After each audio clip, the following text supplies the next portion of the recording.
idolizing celebrities in 2026 is still such a weird concept to me, man. Now, I'm not saying you shouldn't have favorite athletes, uh, actors, actresses, musicians, voice actors. I am saying it's weird and it's wrong if you have a favorite politician, though. Like, what are we doing? No one should have a favorite politician. That's weird. And I'm talking about both sides here, not just one side, both sides. No one should have a favorite politician. And, you should be excited meeting, if you have the chance to meet famous people. I'm not talking about, don't meet them at airports and hotels.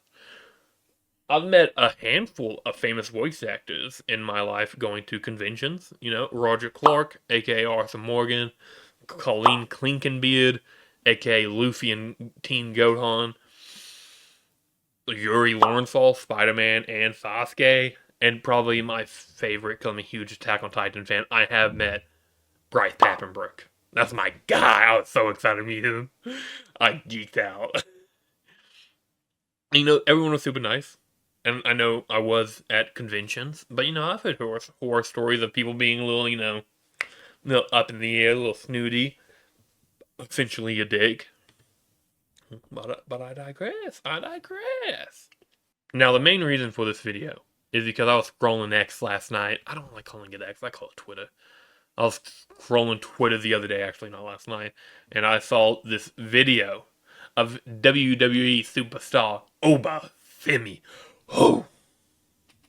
I assume he was outside an arena getting his luggage to go in. They were in a parking lot, by the way. And the video was about Obafemi not wanting to take a photo with a young fan. Before we continue, I want to point out, I'm on Oba's side. I'm on Mr. Femi's side. People have become so entitled nowadays to yeah, you're famous. You owe me a photo. And it's like, listen, if someone wanted a photo with me outside of my job in the park, and I'm like, dude, I ain't getting paid yet, go inside. Then we can take a photo. I still might not take a photo with you because, I'm not famous. But still. But this tweet was essentially trying to garner sympathy. Because, Obafemi won't take time out of his day to take a photo with a young fan. Like, dude, he doesn't know you anything. Celebrities are essentially just regular people who are talented and did get lucky by some extent. They don't know us anything. My personal duty go to CM Punk, the best in the world. And on numerous occasions, he has said that if I'm not getting paid for it, I'm not CM Punk, I'm just Phillip Brooks. Like, people going to airports and hotels, that's especially weird. Like, dude, get a job. Stop meeting, what are we doing? What are we doing? Stop showing up at 2 a.m. trying to get a photo and an autograph.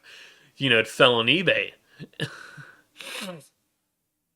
and personally, unless it's a paid event that CM Punk's at, I never want to meet him in public. Because I'm afraid he'll be like, listen, I'm not CM Punk, get the fuck away. And I understand that personally. It would still hurt that if CM Punk was mean to me. I'd never want to meet that man. I don't think I can handle it. Talk about when idolization goes wrong. I think the most famous example of this, the biggest example I could think of off the top of my head, was when famous musician Selena was murdered by her own fan club president, Yolanda. And to this day, Yolanda's locked up, which is probably for her safety at the end of the day. People still ride or die to Selena. She makes great music, I understand. White boy gets a little down every now and again. Another example could be when John Lennon was shot and killed outside his New York City apartment. And I'm probably missing a few other big examples. If you have any, let your boy know in the comments, because those are the only two I could think of off the top of my head. And, murder isn't the only example of when idolization goes bad. It's a pretty big one. Don't murder. But another one would probably be, some toxic fan bases. And who has probably the largest and most toxic fan base in the world?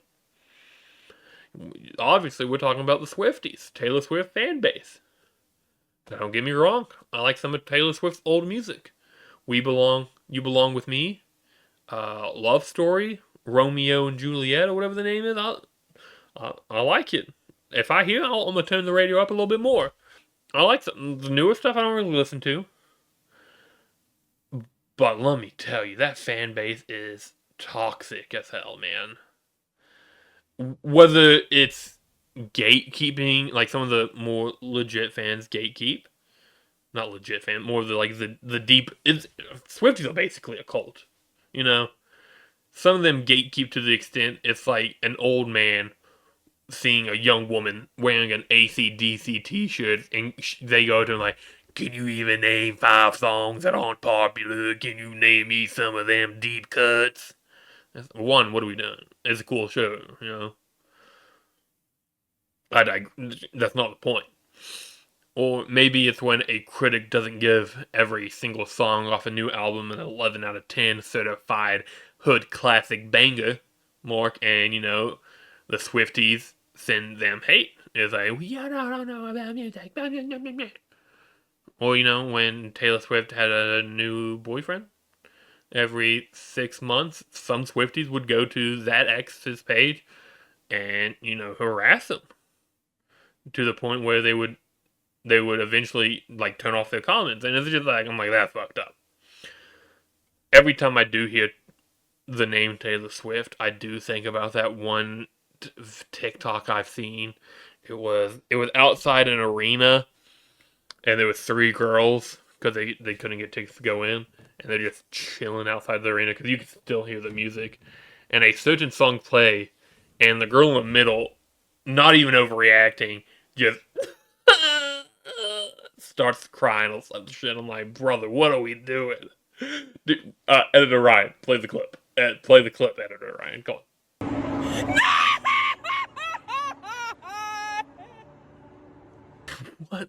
What the heck, dude? I've never had that reaction with anything. It's so weird.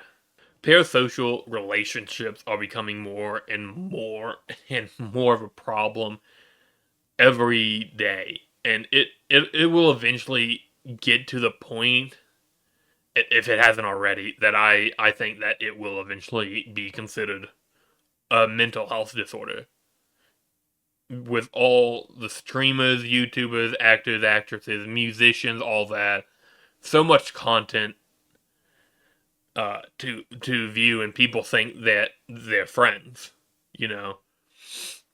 If you're watching this video other than Edwin, because we are friends, but I don't know you. I love that you're watching my video, but don't say that we're friends. Like, I might be friends with you at one point, but, you know, I don't have a relationship with anyone on this other side of this camera usually. It's such a weird concept. And I think one of the weirdest concepts when it comes to parasocial relationship is men when it comes to female streamers. They don't love you guys. Like, some guys have this idea where it's like, oh yeah, this lady loves me. She sees me in chat all the time. She sees me donate $5. She knows that I'm the one. And then when it comes out that female streamer has a partner, men will be like, you're fat and ugly anyway. You're a dumb bitch. Fuck you. And just stops. And I'm like, dude, stop being gross. Men are gross. Feminism. And you know what? I don't even want to touch on this topic, but I think the worst form of parasocial relationships is when it comes to fictional characters. One of my favorite anime that I've watched that I don't talk about because the fan base is so weird and so toxic and so disgusting is My Hero Academia. I think that's a phenomenal anime. It's so good. But dude, the fan base just makes you not want to admit to watching it. I've seen TikToks of people having a full-blown relationship with an AI version of the characters who are kids for the vast majority of the show, by the way. Like, they only become adults on the last couple episodes in the last season. They're kids. This is weird. People needs help. Why the hell is this happening? And that's all for me today. Thank you guys for watching. Don't forget to hit that like and subscribe button. And if you want to hear me yap about a certain topic, let me know in the comments as well. I like yapping. I do. Ryan Clayborn is out. Y'all. A peace.